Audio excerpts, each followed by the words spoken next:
Well, good afternoon, ladies and gentlemen. My name's Caitlin Byrne, and I'm the director of the Griffith Asia Institute, and it's my great pleasure to welcome you all into the Griffith Asia Institute online.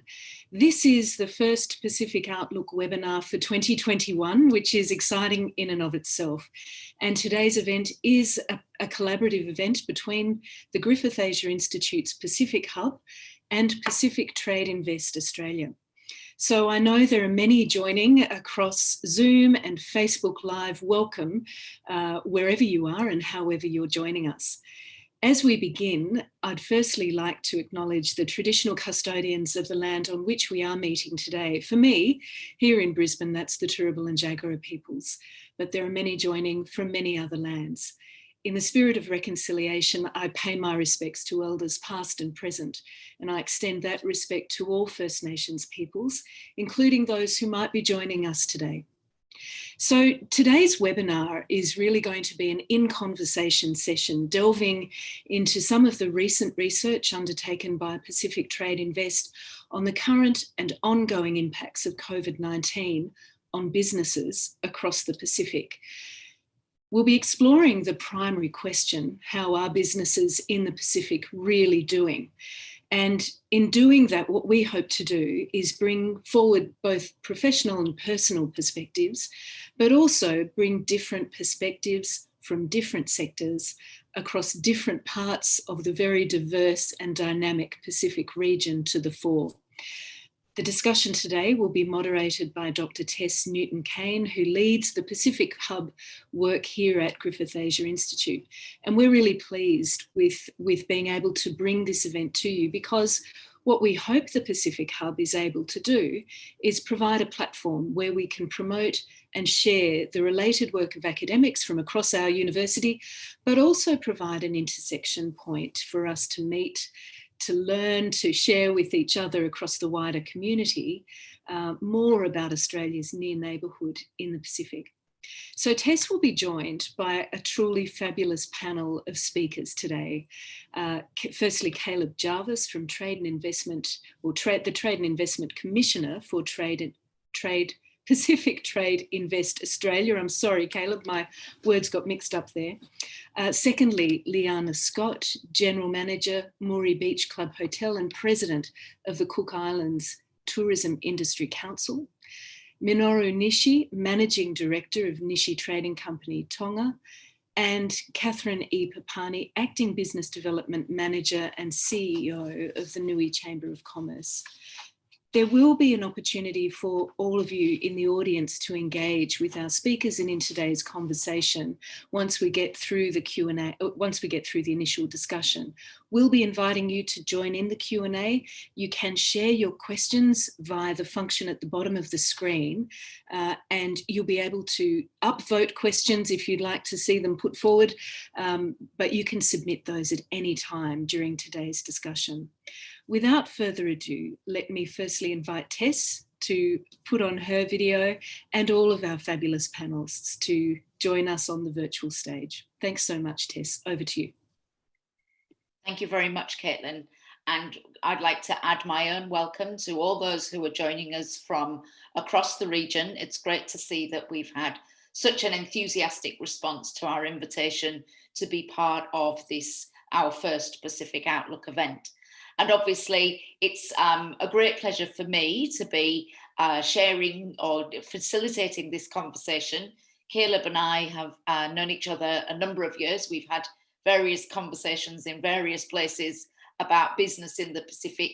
As part of our work here at Griffith Asia Institute in the Pacific Hub, we've been looking at the impacts of coronavirus on Pacific Island countries and Pacific people. So this is really very much an added and a really fantastic opportunity for us to take a bit of a deep dive into what it means for businesses, and the research that Pacific Trade and Invest have been doing in the last year or so provides a really excellent platform, I think, for us to engage in a really quite granular and nuanced discussion. So I hope for those of you who are watching and listening from near and far that you'll find it illuminating and thought-provoking. So I'd like to offer my own welcomes. So to Liana, I'd like to say kia ora. You're joining us from Auckland, and I'll also add kia orana in recognition of the fact that you would possibly normally be in Cook Islands. So thank you very much for joining us. To Minoru Malo e Taulava, joining us from Tonga. It's great to have you with us, and we're looking forward to hearing from you about what's happening in Tonga. And to Catherine Whakalofa Atu, who is joining us from Niue and from yesterday, which I really find, I can't get my head around the fact that it's Wednesday in Niue and it's Thursday, everybody else. And Caleb, good afternoon, welcome from, it's great to have you joining us from Sydney. So we're bringing you a multi-dimensional activity, and we're going to start off with some a moderated discussion, and as Caitlin said, please do add your own questions into the Q&A.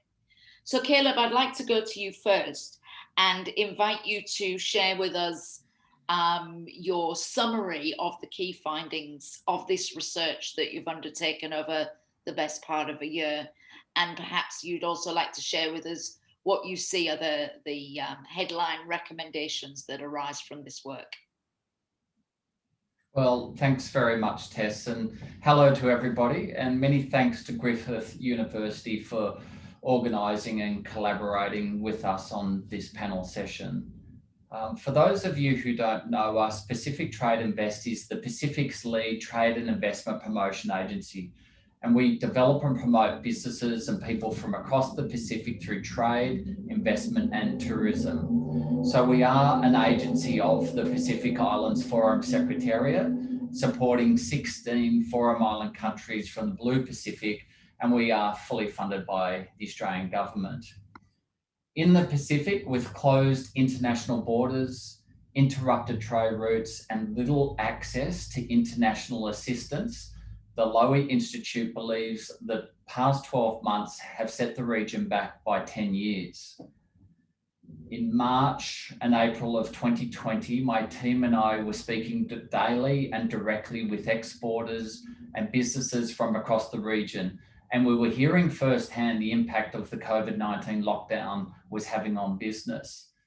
Almost overnight, international tourism ground to a halt, trade routes were interrupted. Workers from across the region couldn't attend work, factories were empty, packing sheds were deserted, in some countries buses ground to a halt. We heard anecdotal story after anecdotal story from people and how it was affecting them, their families and their communities. So in May 2020, Pacific Trade Invest commissioned the Pacific Business Monitor, a monthly survey designed to monitor and understand exactly how Pacific businesses were really doing and identify key areas of support needed to recover. So the data collected in 2020 has been released in the Pacific Trade Invest Pacific Business Monitor Report 2020. The report provides a snapshot into the realities that Pacific businesses faced, and this report can now be accessed on our website at www.pacifictradeinvest.com. Griffith University will send a link to the report in their thank you note post this webinar. And there will be some country-specific reports and a gender-focused report, which will also become available around the 15th of March. So at a time when I think we're all very sick of surveys, we were very pleased with the positive response our survey received. In 2020, we did 9 surveys. On average, for each wave we ran, there were more than 110 survey completions, with the total number of completions in 2020 being 1,302. So the key objectives of the Pacific Business Monitor were to firstly understand the impacts of the COVID-19 on SMEs in the Pacific, to also understand how they were reacting to the crisis. We wanted to identify key areas of support needed to recover and to compare satisfaction with government support. So what were the key findings? Well, international border restrictions and the absence of international tourists significantly impacted businesses, with close to 90% reporting declines in revenue. So whilst many businesses were looking for alternative revenue streams, it is unlikely to generate the same level of income as international tourism. As a result of the economic downturn, the well-being of the community and mental health of business owners have also been negatively impacted, with the pandemic disrupting livelihoods and lifestyles. And this was certainly amplified with the uncertainty regarding exactly how long the crisis would last. So despite the downturn in revenues, 3/4 of Pacific businesses have remained fully or partially operational in 2020. Businesses survived by doing three things. They reduced operational costs. They also reduced the working hours, and almost 50% of businesses indicated that they have developed alternative revenue streams from about August 2020. The negative impact on businesses in 2020 was higher in some Pacific nations, such as Papua New Guinea, the Cook Islands and Fiji, compared to others.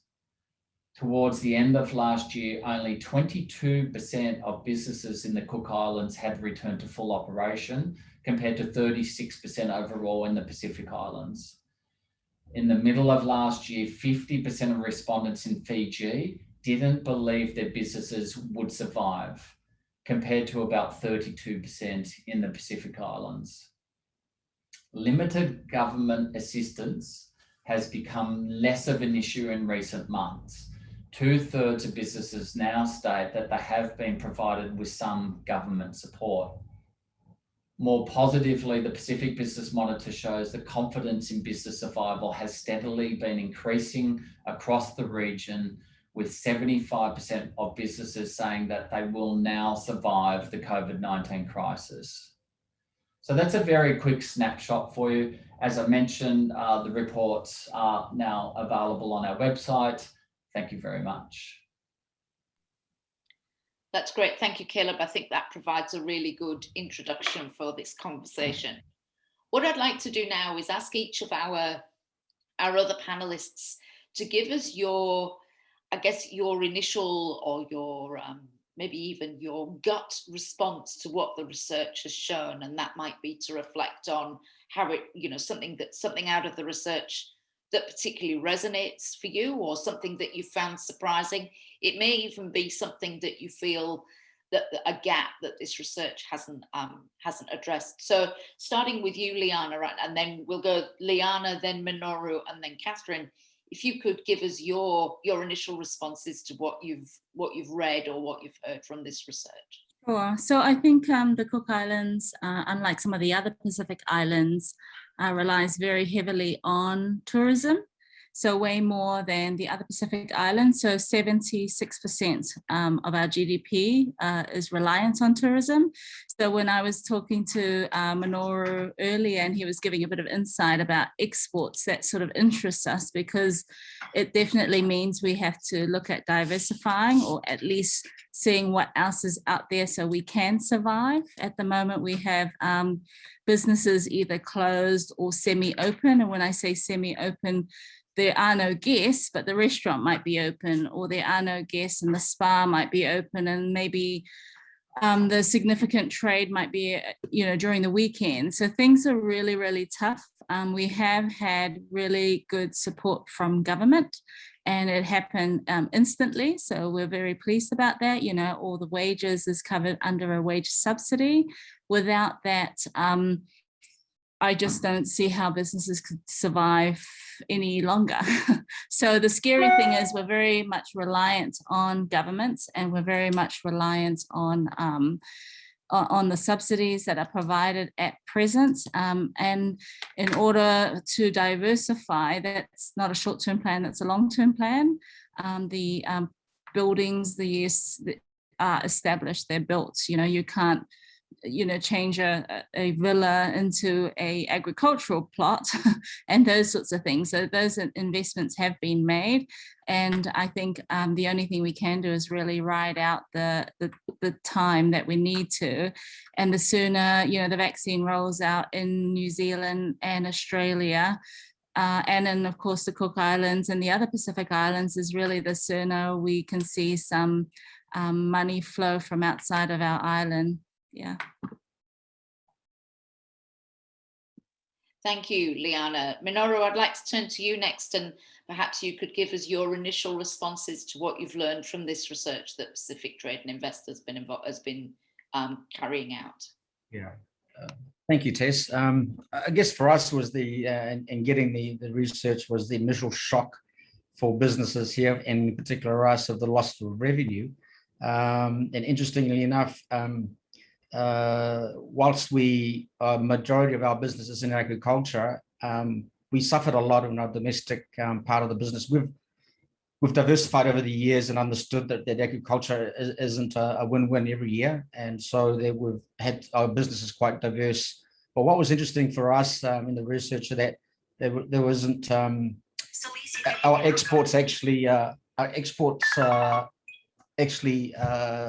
increased in terms of demand from the market, and I didn't expect that, given that it was a worldwide pandemic problem.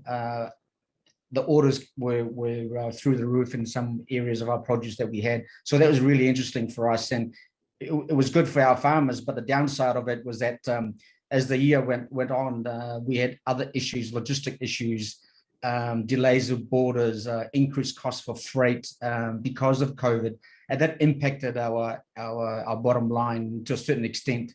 The good thing for us was the exchange rate against us to exports was on our side, but it didn't help our imports. So there's a lot of pros and cons. The biggest one for us, I guess, was when the watermelon pathway was suspended by MPI because of the fruit fly interception in Auckland in early October, and everything came to a halt. We invested a lot of money on infrastructure, and I guess that was an early part of it in March, when the first lockdown here in Tonga for 2 weeks. The construction came to a halt. So we had a lot of stuff coming on the water, so it impacted our business quite significantly. But like I said, because of the diversity of our business, we have a retail, we have a construction business in manufacturing, and then we have the contracted farmers, and then the export, which is the one thing that really saved us last year. And if it wasn't for the suspension of the watermelon pathway, I think we would have been a lot better off as a company, but also our smallholder farmers, of which all rely on this export pathway for fresh produce. So yeah, that's a short summary of what we went through last year. But I'll leave it over to you, Tess, for somebody else to come online. Thanks, Minoru. And finally, Catherine, what struck you most about the research? What aspects of the research really stood out for you when you were able to see it put together by PTI? Whakalawhalaia to all that are listening in that cyberspace. First of all, thanks to PTI, who actually conducted these business monitor surveys, because I think we were all in a state of shock when COVID just came in without any, literally overnight for Niue as well. And in relation with the Cook Islands, we see the Cook Islands as our bigger brother. So we do have a very big tourism sector, and it is the economic driver for us. And we went from, we've got about 57% of our businesses are tourism related businesses. And the business monitor surveys actually provided that data to show exactly what is happening on the island in the actual waves that it's happened. So in the beginning, when we were talking about the loss in revenue, it's gone from 90% in the beginning, the negative impact, the significant decline in revenue, to about 90% in the last wave. The other thing that really shook us was also the fact that the business confidence after COVID-19.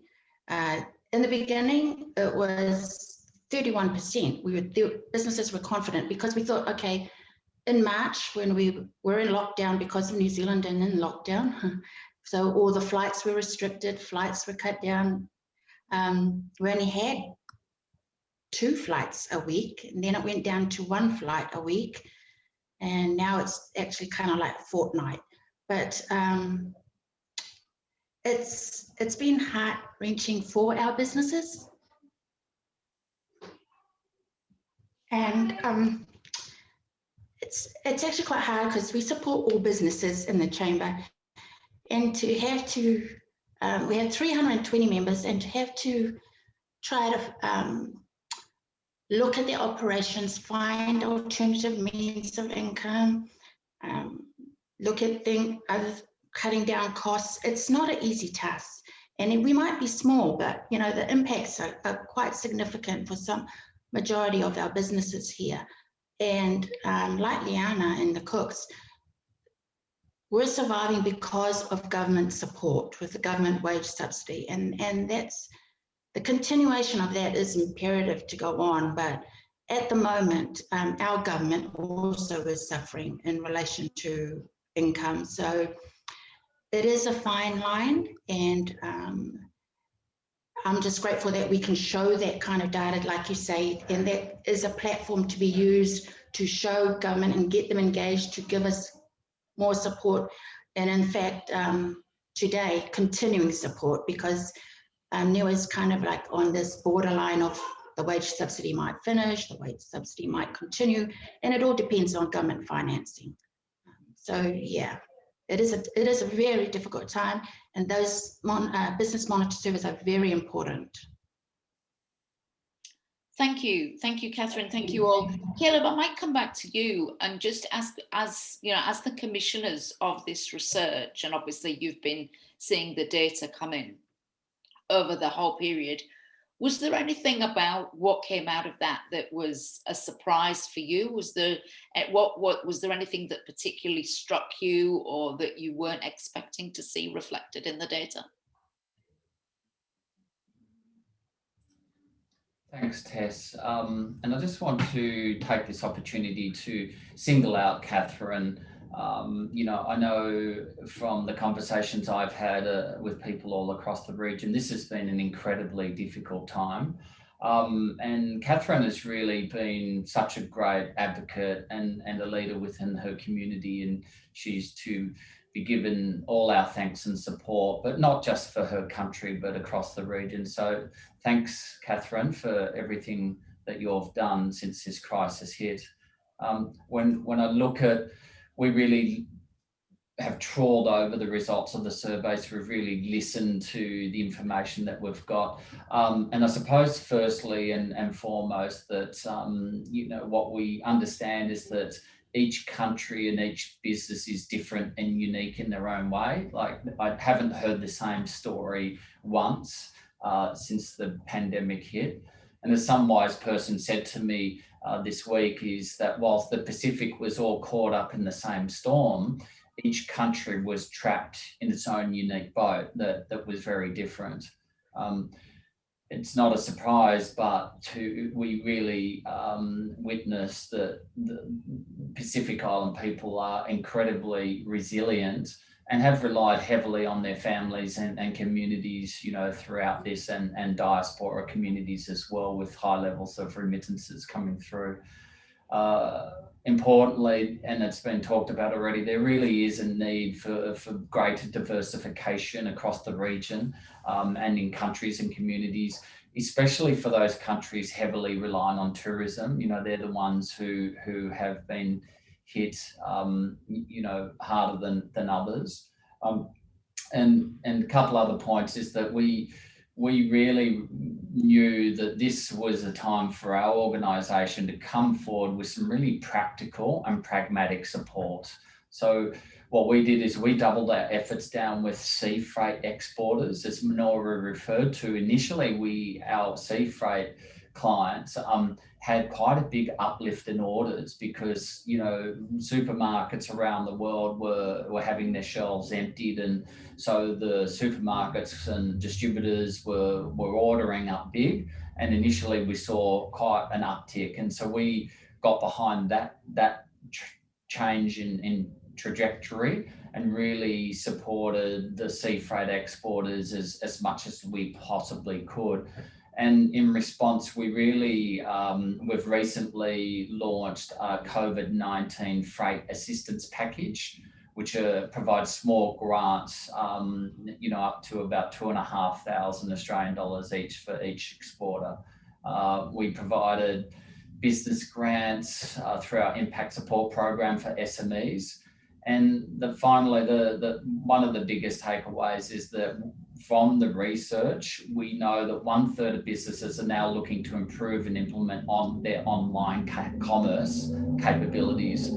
So we did a lot of training, I think 16 plus webinars around assisting businesses to improve their skills and knowledge around e-commerce and finance and digital solutions for the tourism industry. So a lot of our future work will go towards contributing to growing the e-commerce growth across the region. Thanks, Caleb.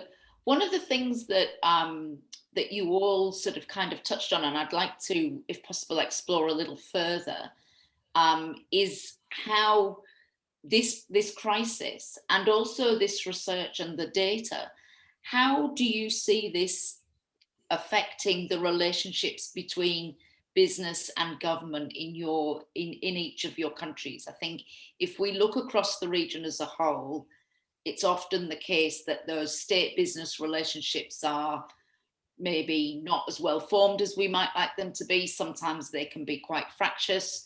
Often government just has no real sense of what the private sector does or how it operates. So how have those relationships changed over the last 12 months? Have they stayed the same? And how has being able to share the data that this research has uncovered contributed to taking those conversations forward? Minoru, we might start with you on that one, if that's okay. Yeah, thanks, Tess. I think it's been a positive outcome in terms of engagement. I think what COVID-19 has done is forced the stakeholders, the government, private sector, NGOs to talk to each other. Given that there's a crisis, we need to talk to each other and address some of these big issues. And I'd take the example of the watermelon crisis last year, where we had 1,000 tons confirmed orders from New Zealand alone. And we were on the verge of breaking the record of our exports last year, and this thing happened. So government came to the table and we all worked together very quickly to try and reopen the pathway for us. And it's been a positive move, and it shows that we can actually demonstrate within 1 week we're able to get our first air freight commercial flight of watermelon shipment to New Zealand, and we can do it. We had even involved the police, customs. We had a police escort of the watermelons to the airport, for example. Never seen before, but we're all able to do that within 1 week. And it just shows if we get up the right heads together and work on an issue, we can achieve anything. And it's gotten better and better since then. So I think overall it's good for the country. It forces us to be more transparent and make certain people accountable for their roles. And I think 2021, despite where we are right now, I think for the future, I think Tonga is looking positive with the relationships that we're starting to form with government. Okay, thanks, Minoru. I think that's a really important perspective to bring to bear to this conversation. Catherine, turning to Nue, would you have a similar position, or have you seen different things? How do you feel that those relationships between the private sector and government are developing in Nue, and how has what's happened in the last 12 months contributed to that? I would honestly say that our relationship is at times fragile. There still needs to be a greater perhaps work around strengthening that relationship to actually understand both sides of the impact of COVID, both government and private sector together. There isn't enough engagement on a round table to discuss these things. That needs to be a bit more formalized. I do believe that they're more approachable, the government, because we just got a new government come in from 2019 before this happened, and that was May. And then all of a sudden this happened. So when COVID hit like that, Chamber made the first initial start, and put up 100,000 of its own funds out to be available as one-off grants to businesses. Then that actually pushed government to create and look at what kind of support they could provide. And then in came the government wage subsidy. This wage subsidy has been a back and forth between the parties. And it's because we understand the juggle of the financial resources for government as well. But we're talking about a small amount of funding that we believe helps to keep the economy ticking, the local economy moving, and so that businesses, despite it with no low income, especially in the tourism sector, there is some element of an economy happening. There is money being spent because of the government wage subsidy given out, and businesses are really more so worried about their employees and their families and the effect that has.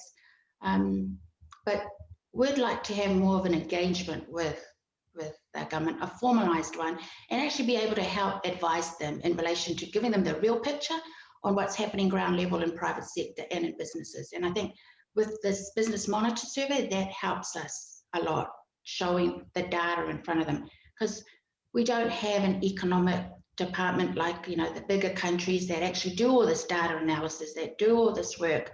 We actually do have to do it a lot ourselves. So it's a lot of people wearing a lot of hats. Yeah. And Liana, what about your perception of these state business relationships in Cook Islands? Again, your country's also had a relatively recent change of government. So how has what's happened over the last year and the data that this research has provided, how do you see that contributing to that relationship? I think there's definitely been more engagement between ourselves and government. So we set up what we call the Private Sector Task Force, which was basically Chamber and Tourism Industry Council.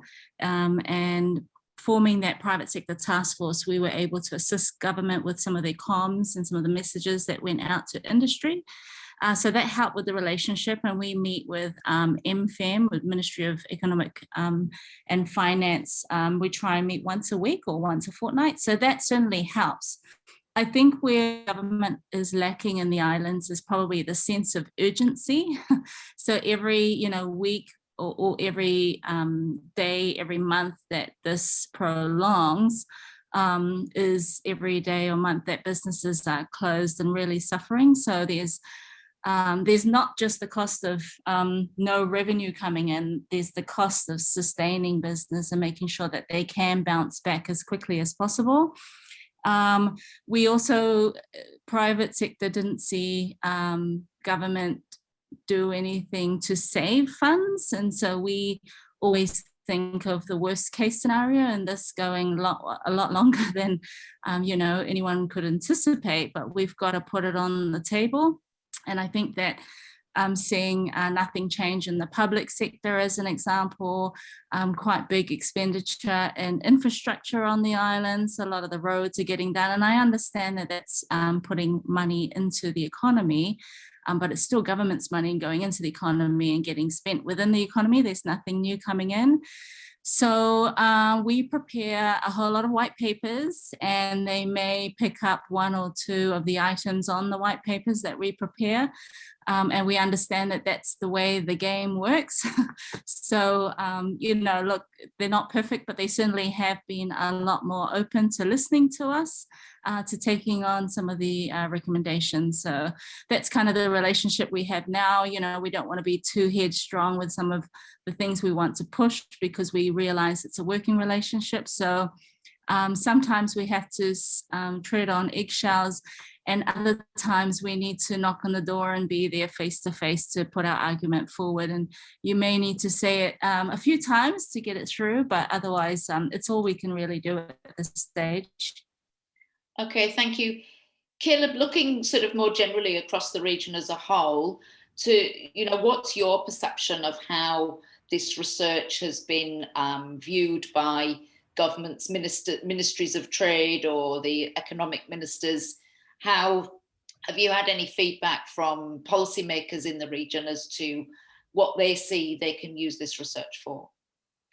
Yeah, and as I said before, we are an agency of PIFs, and we know that the results and the findings and the data was, you know, really scrutinised at PIFs and really taken on board in terms of the key regional meetings that they were having with Treasury or economic ministers and trade ministers and leaders as well. We probably also got the greatest level of interest from donors, which was really good to see. And I must say that one of the key reasons we did it is that we were hearing those stories, but we understood the power of quantitative research, that whereas one story or even one survey might be ignored, the quantitative data over more than a year now, you know, withstands the interest and any criticisms as well. Initially, our observation was that governments across the region were pretty slow to respond, but I had a lot of sympathy for the governments. One, because initially we didn't know how long, we still don't, how long the impacts will last. But a lot of the governments don't have the financial reserves to also be able to provide, you know, huge levels of support. You know, in Australia, we were very lucky. The Australian government had low levels of government and debt and pretty much borrowed up very heavily to provide wage subsidies and employer subsidies, and we were very, very fortunate. But it was great to see that over time the governments really did work out how they could help. It wasn't always monetary. There are other things that they could do to you know, support businesses at that time as well. So the concern moving forward is whether, and there's 16 countries we're talking about, but whether or not governments have increased their levels of debt, which in some countries were already very high and somewhat concerning. And I think that's what the Lowy Institute was also getting at, is that if the countries had undertaken more foreign exchange, foreign debt, then that really could take a very, very long time to come to grips with as well. So, you know, that's why the impacts of the lockdown and the pandemic do last long into the future as well. Yeah, thank you. I would just remind the members of our audience that you can put forward a question using the Q&A function on your screen for us to put to the panel. We'll be moving into those questions very shortly. And if there's a question there that you like and you would like to see answered, please upvote it so it moves to the top of the list. Minoru, I'd like to come back to you. You've already touched on this issue of diversification, and I guess I'd like to invite you to think not just about your own business, but also what you've observed elsewhere in the business sector in Tonga. One of the key findings from this research was around businesses looking to diversify. So what have you seen in terms of that? What do you think has been, you know, where have there been maybe some unexpected successes? Where have there been things that haven't gone so well, and what might be the drivers of that? Can you give us a bit more of a sense of what diversification looks like in the Tonga context? Yeah. Yeah, I think a lot of the people have had to improvise, as the rest of the region would have had to do. Especially Tonga doesn't have a very big tourism industry, but we rely mostly a lot of our own people coming back home. And what we're seeing here, we're seeing an increase in remittances, for example. I was very surprised with that. And talking to one of the managers of the biggest money transfer business here in Tonga, their business is booming. And I guess when I dwelled into it a little bit more, with the reason being is because we would normally expect our people to come back for conferences, church conferences. There are multiple church conferences within a year, and they would have that here in the outer islands. But I guess they're sending money back. So money's spinning around the islands here at the moment. We've seen in the last few weeks, our telecommunications corporation, the government public enterprise, having a cover idol sing-along competition. And I was surprised that communities were able to, within four hours, for example, one community, they would people would text in to vote for their group of singers or cover bands, and that would raise over $340,000 within 4 hours. And that really shocked me. So it opened up to our diaspora overseas, whereby they could send text messages that cost about 50 cents a text. So these were coming in at over 600,000 text messages for one community, for example. And the prize money was 100,000 first prize money, which took weeks before they got to the final, which they had, I think, was last week. The amount of money that flowed into the country or within the country was staggering, in my view. So I guess because of the COVID, people not coming back, but money was flowing into the country. Our tourist businesses, our restaurants had to look internally at how they can engage with the local communities, for example. And we're seeing a lot of locals who can't go overseas for travel, for instance, demanding en-suites and bathrooms to be built for them to go and have a decent holiday or weekend within the local resorts. So, and it's working quite well in my view. Some restaurants here have had to put on extra services or products on Friday nights, for example, to have a seafood platter night. So, to get more people and to get more business in. So, and I think generally the local people here are in support of each other, trying to support local businesses to get them going. What was surprising for me, though, in the survey was the impact on mental health for our people, which was quite constant throughout the 4 waves of research throughout the year last year. It was about 30%, over 30%. One of them got up to 43. But the other thing was the financial strife, that the negative impact on financial situation of each of the sectors here in Tonga remained quite high. It was over 80% in all 4 the research. So there's some good and bad. I guess this year will be a big challenge for us to see how we go with COVID. And how government responds.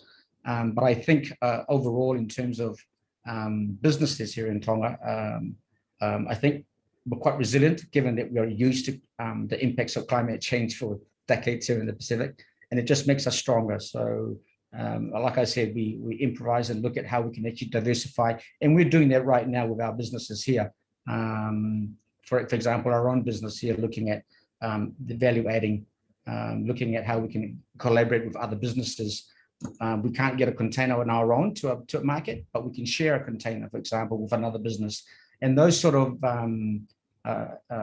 collaboration needs to be encouraged and promoted so that we can actually get to market when we need to, given the high costs of freight now because of COVID. Okay, that's great. Thank you.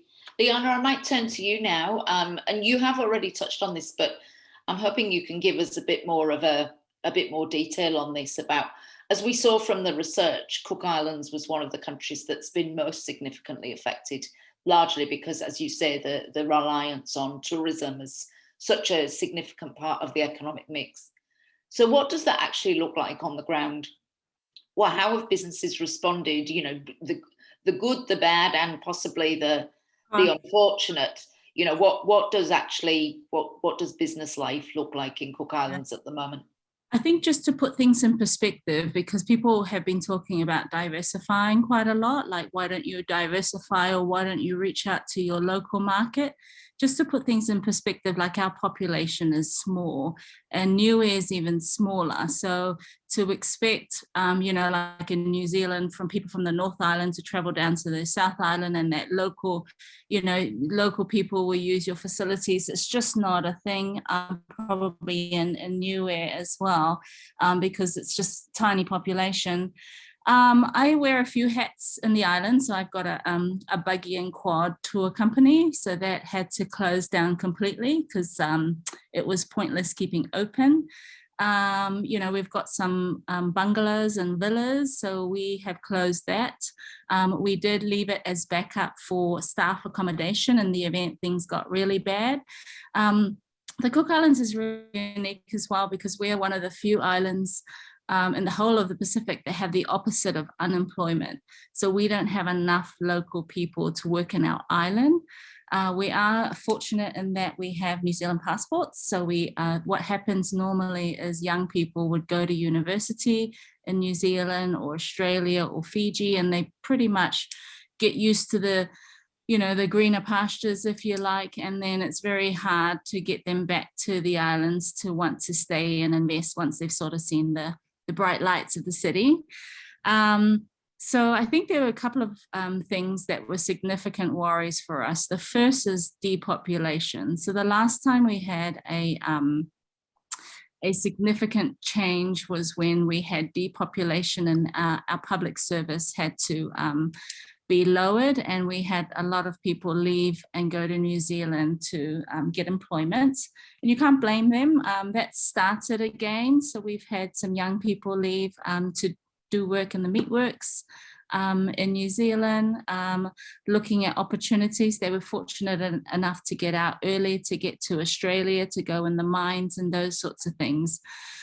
So we have a depopulation situation. So the worry now is that if market comes back to the numbers that we're hoping to get, which is the big influx at the beginning, because there's very few places people can travel to anyway, will we have sufficient staff to carry through proper services in our islands? And the answer is probably not. So we would have to downsize possibly, or I'm looking forward to so this trip to New Zealand was a little break before reality hits in, because everyone's talking about the border between New Zealand and Rarotonga opening in April, possibly a two-way bubble happening. So I think I am quite sure I will have no life very soon, because when you're working at a hotel, it is a 24/7 situation where you have to work in all facets of the property, and if there's not enough staff to cater for it, guess what? It's you. So quite prepared for that, and that's no problem. But I think it's really tough out there. So everyone's obviously got different financial positions, and we've been a little bit relaxed in the sense that the banks have given a bit of a holiday. So we still owe the money. What it is the repayment term. So they realize, look, nothing's coming in, how a business is going to pay. So they gave us a bit of a holiday. That holiday is ending very soon. So for a lot of businesses, that ends the end of March. So the question then is, if nothing's coming in on one end, how do people pay their principal and their interest? And this is where the anxiety and the stress starts to increase. And at the moment, that's seems to be what's happening right now. I get asked by people, should I put my villa accommodation that I built 1 year ago on long-term accommodation, where you might get 1/8 of what you'd get short-term, or do I wait it out? I mean, I can't even answer that question for myself, because you just don't know which way it's going to go. And if you do put it on long-term accommodation, you just also don't know whether there's going to be enough interest out there, because there's a lot of homes that are currently available, and some short terms are converting to long terms because they have no choice and they've got to pay back the bank. So this is causing a lot of anxiety, a lot of stress. Government used to sort of give us a 3-month advance warning of how much they're going to cover in terms of wage subsidy and those sorts of things. And, we don't want our government to be in a whole lot of debt either. So we're quite conscious about their spend. So what's happening is they've sort of brought it down to 2 months, and the indication moving forward is they're going to do it month by month. Month by month planning is very, very difficult. And I think they, are wishfully thinking the borders are going to open soon. But I just don't see it opening properly until a vaccine rollout actually happens. And the reason for that is an example of a recent case in New Zealand where the whole country goes into level 3 on a one community case fear. And level 3 is everything basically comes to a halt. So everything coming to a halt in the Cook Islands, when you've got tourists there and they want to come back home, or the logistics of dealing with that sort of thing, I think it's a bigger task than people want to think about, but it is a reality. And it's it will be quite diabolical actually if you have that sort of open close scenario, because we are a flight away. At the moment there's only there was only one flight a week coming out of New Zealand. There is now 2. You know, my flight's been cancelled twice getting home because we're level 3 here and they don't want to put any harm in the cooks, which I totally understand. But you know, working those logistics out and having people stay longer in the cooks up to another week and a half might not be something that the general traveller wants to do. So it's not looking good. You know, everyone's hope is on this April bubble, and I don't see it happening, and that's a real big worry. I mean, people are worried now. It's only going to escalate in my view, and I really, there's no answer. You know, Cook Island government are also trying to encourage some movement out of New Zealand government, but they run their own 2 separate countries and one can't tell the other what to do. So it's very much a catch-22 scenario. So very worrying. And I don't have the answer. A lot of people don't. It's a waiting game. So I guess the question is, how long can you actually wait? Yeah. Thank you, Liana, and thank you in particular for touching on the issue of the significance of the local market, because you're right, we have heard that said in a number of places that businesses, particularly in tourism and hospitality, should pivot to the local market. But I think it's really important that people understand that in some countries, there either isn't much of a local market, or even where there is, you know, it can be quite shallow in places, so that's not necessarily a save-all. Catherine, turning to Niue, as we know, is one of the smallest countries and smallest economies in the region, but has a very dynamic private sector, which we've seen over a long period of time. What do you think, what can you tell us about the intersection of the smallness with the COVID-19 impacts? Does it mean that it's harder, it's easier? You know, to what extent is the Niue experience maybe very particular, or what aspects can you give us that illustrate how the Niue business experience is maybe different from how it is elsewhere? Okay, yes, we can attest to the fact that we are the smallest country in the Pacific, with probably about 1,700 in our population. It's on a good day. So in relation to our businesses, I don't think COVID has any discrimination with size. It affects every single business, no matter how small or big. Yes, the different thresholds of pain, I would say, are different, due purely for the financial commitments that businesses have. So, like the Cooks, our Niue Development Bank has been on board with the support, and they've been really great with data collection as well in relation to our spend. So they've given businesses holidays off their loan repayments, just businesses.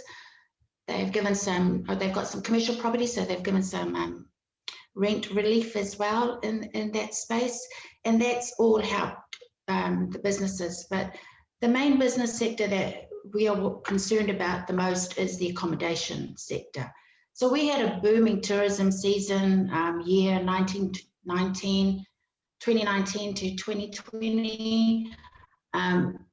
There was look at potential another flight coming in, but we were looking at accommodation. We had a few business develop new accommodation businesses, and young families with young children, professional people investing into the country, creating the accommodation, and then due to open up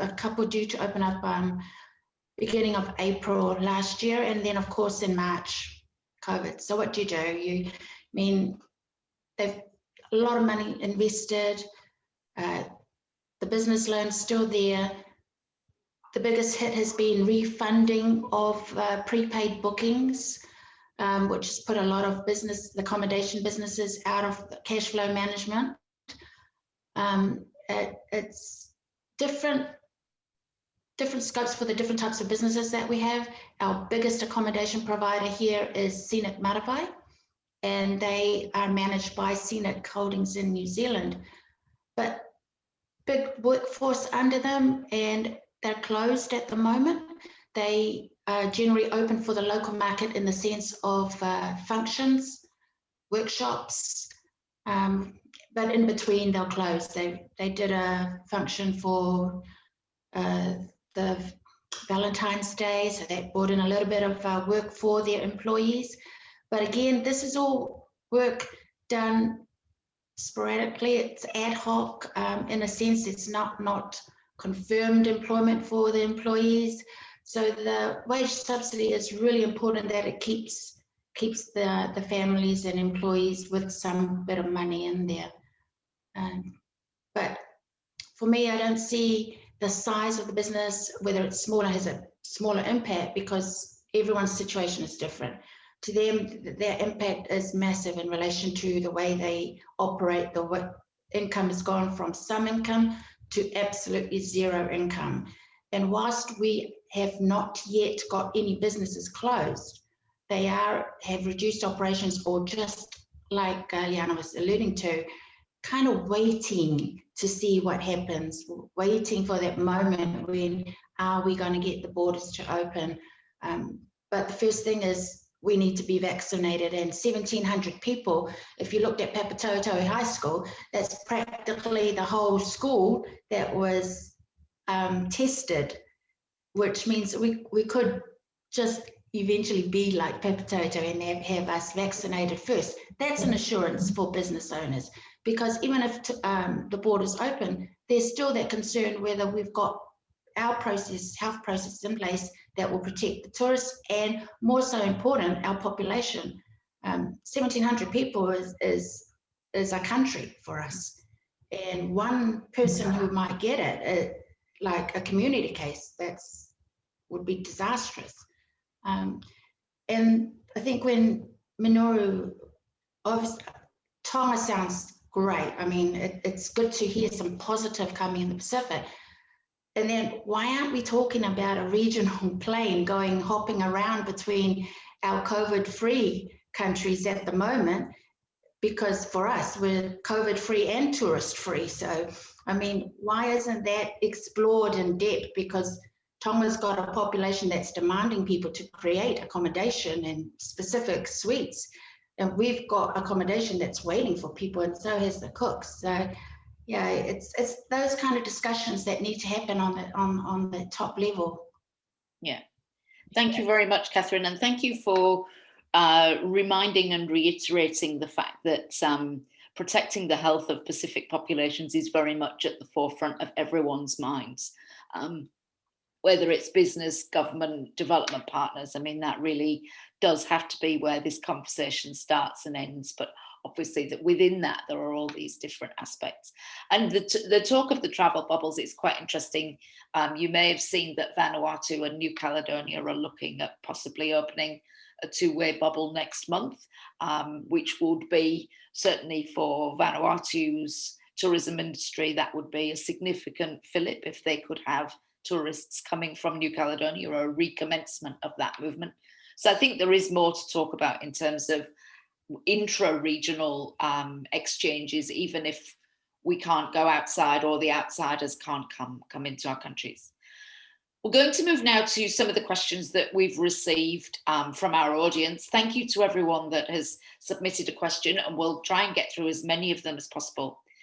Minoru, you touched on this issue already, so we might ask Liana and Catherine to take it further. What can members of the diaspora communities do to help Pacific businesses in recovering from the impact of the pandemic? So ladies, I'd ask you to reflect on what your diaspora communities are already doing and what you would hope or expect to see from them in the future. Liana, we might start with you. Sorry, can you start with Catherine? Just my, the question was coming up and down with my internet. I didn't hear it. Sorry. Catherine, are you happy to start us off on that? How are the diaspora communities already supporting businesses in Niue, and what are the future plans for that, or what would be your future hopes for that level of support? Our diaspora community, they're a big community for us.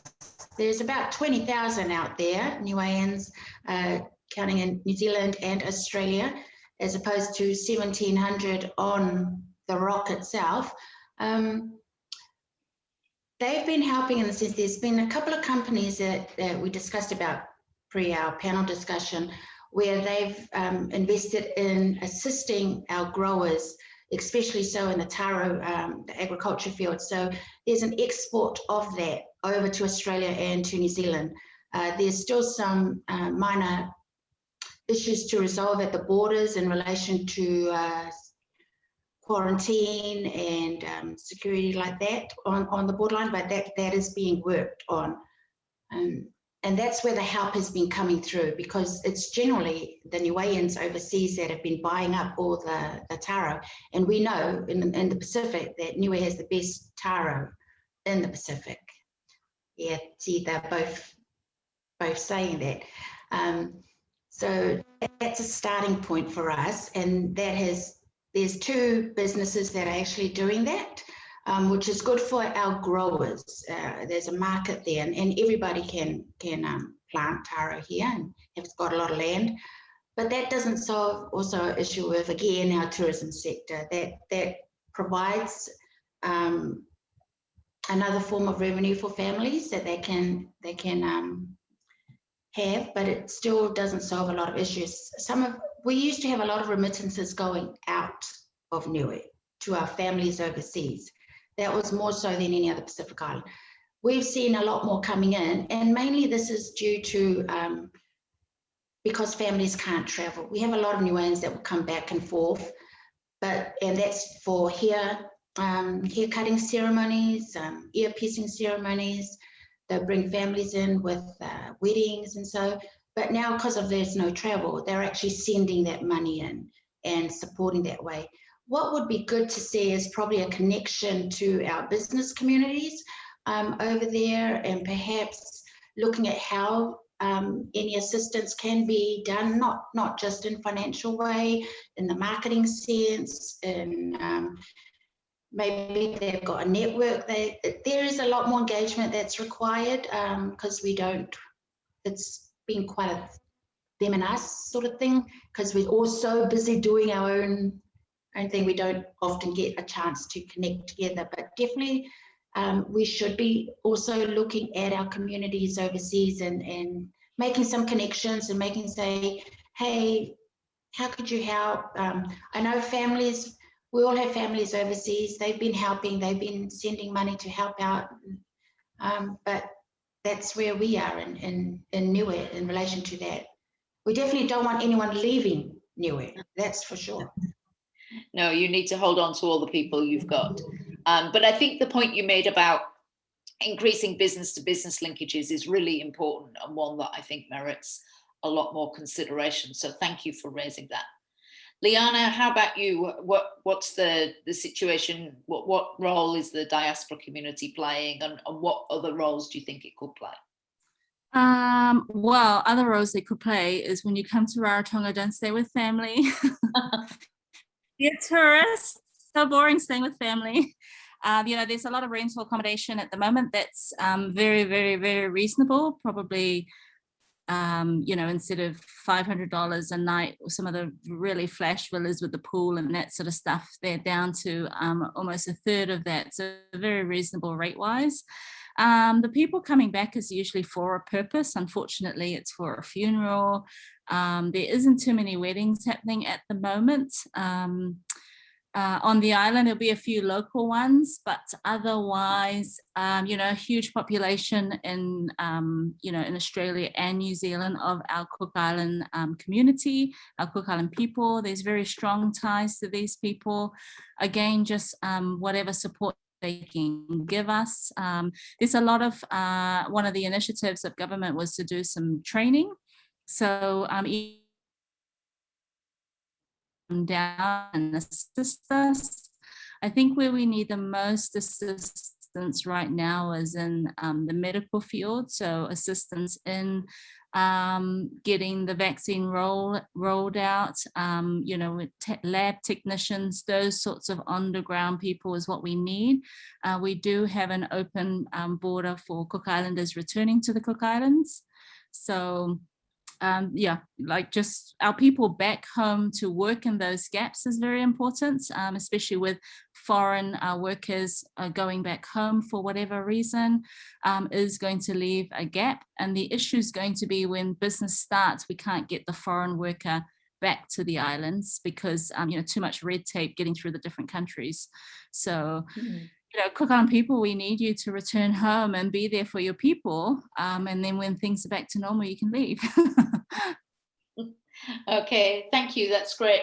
Turning to the gentleman in the group, another question that we've had, and I'd be keen to hear from you. We might start with you, Caleb, and then Manoru, you might like to add your observations from Tonga. But looking more generally, Caleb, across the region, what's your perception of the uptake of businesses that are moving to either add or increase their e-commerce component as part of their mix of offerings? You made reference to how PTI had been providing some technical assistance, some training and professional development in that space. So to what extent have you seen that becoming more significant in how people you know, put together their business offerings? Yep, it's an interesting space and it's multifaceted. So when we talk about e-commerce, there's just so many different elements to it, and connectivity is obviously really important. Training and knowledge and access to technology, with the limited number of flights going in and out of the region, air freight has become very expensive, you know, at least sort of 3 times the cost of pre-COVID rates. And that's mainly due to a lot of the flights into the region used to have heavy number of tourists on those flights, which sort of almost offset the costs of the freight or made it affordable. Now without the tourists, any of the planes going in and out, you know, there's just a much higher cost associated with that. So what we also know across the region is that there is a lack of access to affordable payment systems.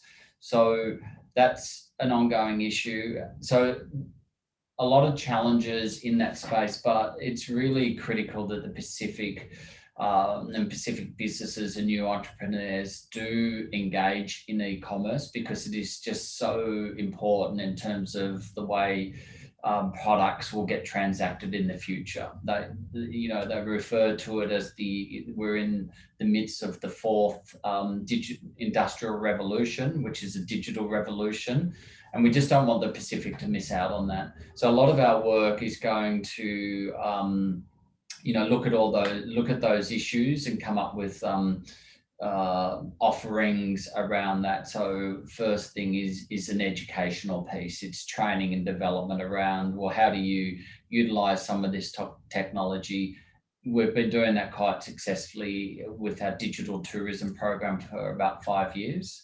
And we're applying the same focus to a digital trade as well. So from our February 2021 Pacific Business Monitor survey, it showed that 25% of businesses surveyed have pivoted to sell more online, which is still consistent with that 2020 result. So that is happening. It's not relevant for everybody. There's a great story coming out of Vanuatu, a company called Vanuatu Basket, and they developed a really large-scale network of farmers from across Vanuatu's many outer island communities, and they were supplying into the rapidly growing cruise ship industry. So with the international border closures and the halting of the cruise ship industry, they reached out to us and utilised their knowledge and their IP to sort of say, well, okay, we can't sell that locally on the cruise ships anymore. Let's look at exporting that stuff overseas. And our trade team has been working really closely with them to work out, okay, what are the products that they can get that where there are market access protocols, and we can import that into Australia. And we're very pleased to see that we've introduced them to buyers in Australia, and there are containers of product moving from Vanuatu into Australia that didn't exist before COVID.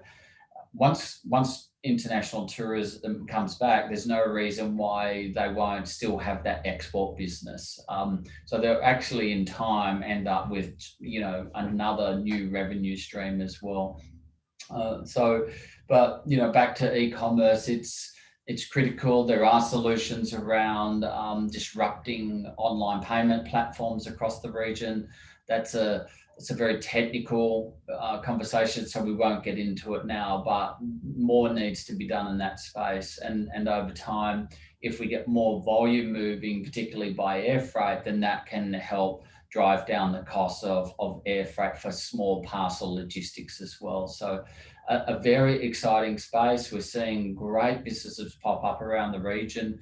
Siki Eats is a business in Samoa that's like the Uber Eats of Samoa. We're seeing online marketplaces pop up in Fiji and Samoa and across the region where Diaspora can send money to those markets. And then the local communities and people can come into the supermarket and collect their groceries, which have been paid for by their family and friends in other countries. So much as there are actually some real positives to come out of COVID, and I do think that's one of the key opportunities that has forced Pacific Islanders and businesses to get online, and we hope to see that increase over time. Okay, great. Minoru, I'd be keen to hear your thoughts on this, whether in terms of the use of e-commerce within your business, is it something that you've needed to increase to respond to COVID, and also what you're seeing and hearing among your friends and colleagues elsewhere in the business sector? Yeah, I think in terms of the business sector, there's growing interest, but it's still a very infant stage, I think, here in Tonga, given that the challenges here is making sure that you have a consistent supply and a quality supply of products for the international market. But it's provided an opportunity for us, as Caleb has alluded to, that we prepare whilst we have COVID. And I was involved in a recent workshop, which was run by a group of donors from overseas. And there was clear interest from the handicraft sector industry here in Tonga for markets such as Hawaii and the United States. But the cost of e-commerce and developing that is another factor constraint. But I think the opportunity is there, and it's just going to allow a bit of time for these organizations to get themselves prepared in time for when the borders open up. In terms of our business, this is something that we did look into a few years back, but I don't think we're ready for that for reasons because of supply and the platform for making payments and that so forth. So ICT issues. So there's quite a bit involved in it, I believe. And so we're just waiting for that time frame in which, when we're ready, we'll probably then engage with, Caleb and likes of Caleb and other organizations from overseas to see how we can actually get something going into these markets. But a lot of our focus at the moment is working on the production down on the primary level with the farmers and women. We're working a lot with women's group here. And one thing I didn't mention before, the diversification, there's actually a lot of growing interest in agriculture. So a lot of people are now growing backyard gardens, root crops. There's a lot of root crops being grown, different types. Women's group being set up just for their own garden. Some of them never grown anything in their life, and now they're growing. They're all excited about it. But the downside of this, well, the challenge was when all this comes to maturity, is finding the market for them. And this is where value adding, I think, is an opportunity here for Tonga to look at processing some of the stuff. The challenge there, though, is the infrastructure. So there's good things and bad things. So it's how you try and deal with these, and this is where I think donor partners and government can come to the table.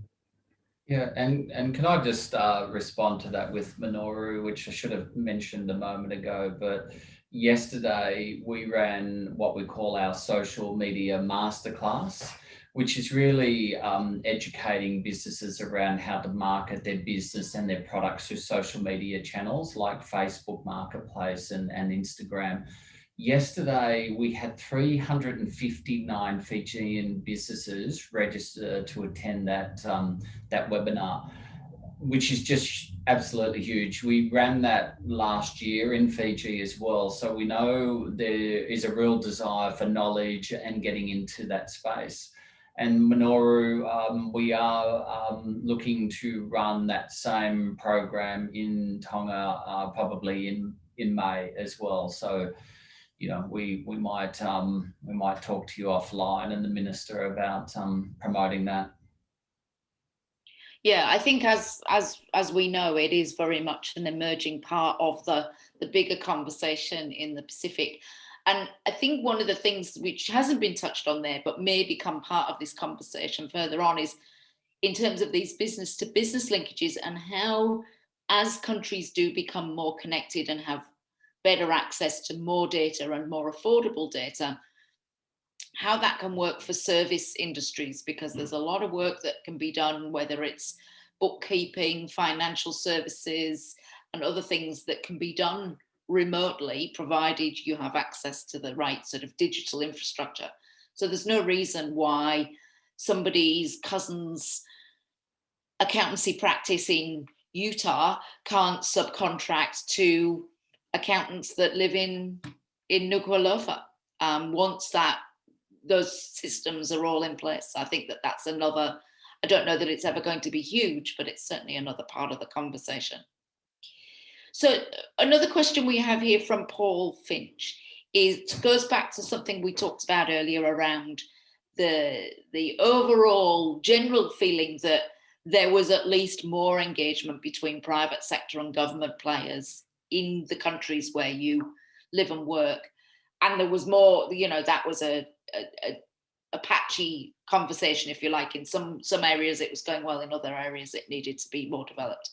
Paul asks, is there any concern that government will seek to dominate and control the private sector? Maybe forget that it does have that word private in it. Or do you get the sense that government does have, or is developing a better understanding of the private sector as a long-term driver of a thriving economy? Catherine, we might start with you on that one.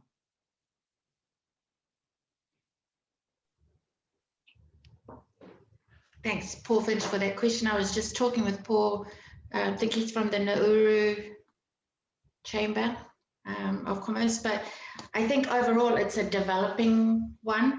In Niue, we started with a very small frame of a Chamber of Commerce. Then we worked with our stakeholders, of course, our businesses and our development partners and our government at that time, to recognise the Chamber of Commerce as the mandate organisation for private sector. So because we have government changes, there's always an adjustment period where we've developed all our plans, we've got that engagement, and then new government comes in, new environments are imposed also on government, and they reshift their priorities. It is a work in progress, and it is a working relationship that continues. We haven't given it up. They're not going to get rid of private sector as per se. It's not going to just be public sector, which includes everyone. It is always going to be there. We have a strong force in the private sector that are very much focused on private sector and understand the differences between public and private. But it's the framework, this P framework, that needs to be formalized and established, and a sense of respect and trust between each parties that needs to happen.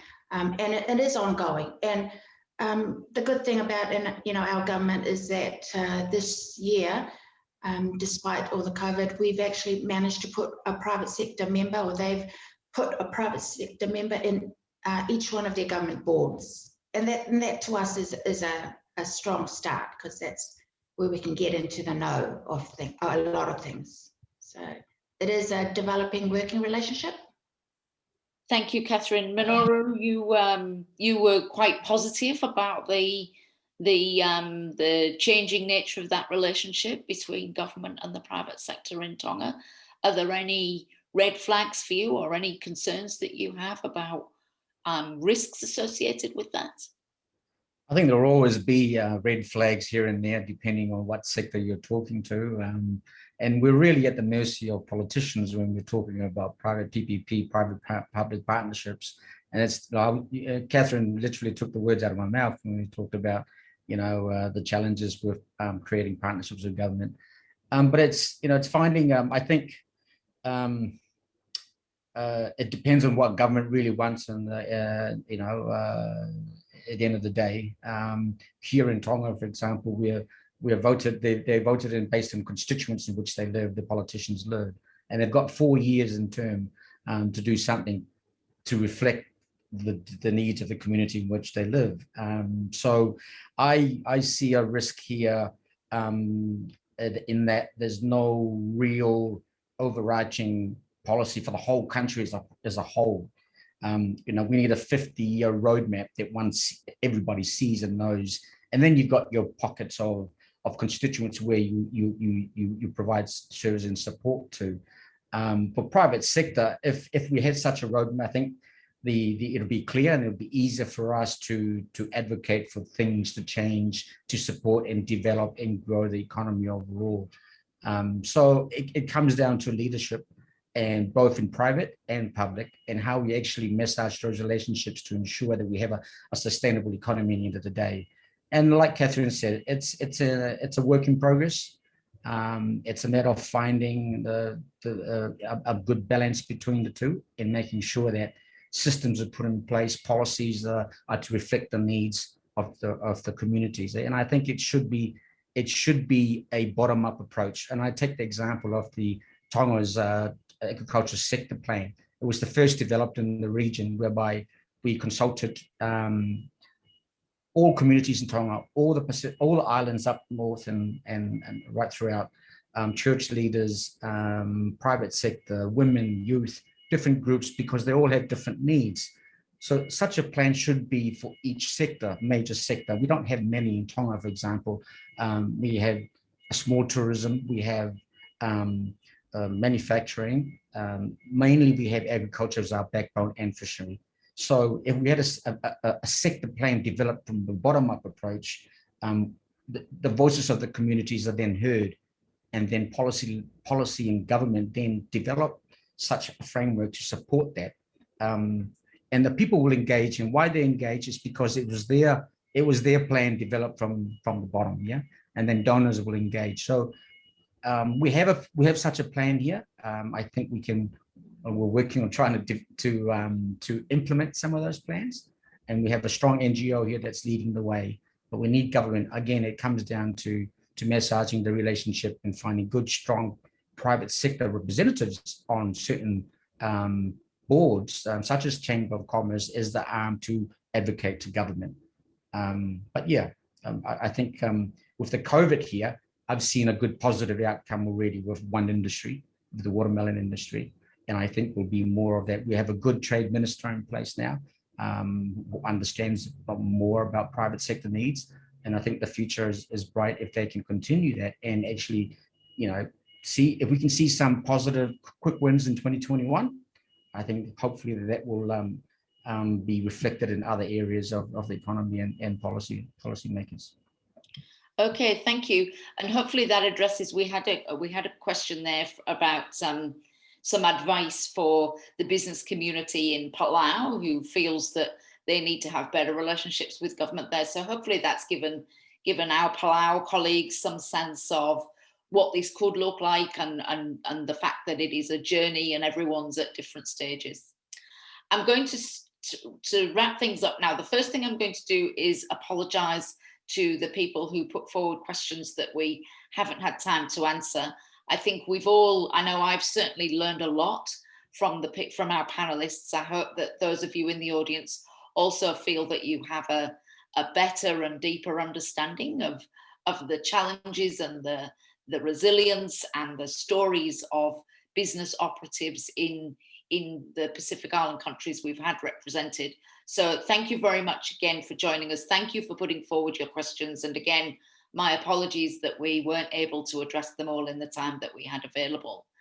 I'd also like to thank very much our panelists who have joined us. Thank you so much for giving so freely of your time. I realize that you have numerous personal, professional, and community commitments that call on your time. So we're very honored and grateful that you've been able to give so generously of your time, and that you have shared so generously of your thinking, of your reflections on what I know are very important issues for you as individuals, for your families, and for your communities.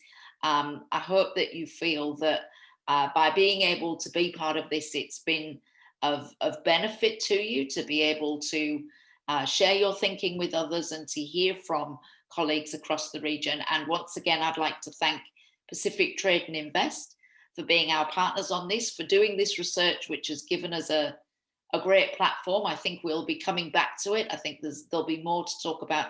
And certainly at Griffith Asia Institute through our Pacific Hub, the impacts of COVID on business as well as on other aspects of life in the Pacific is something that we will be tracking and sharing about. So I would encourage you all to make sure that you're plugged into our various channels and you know where our website is, so we can see what we're doing in terms of our research and engagement around those issues.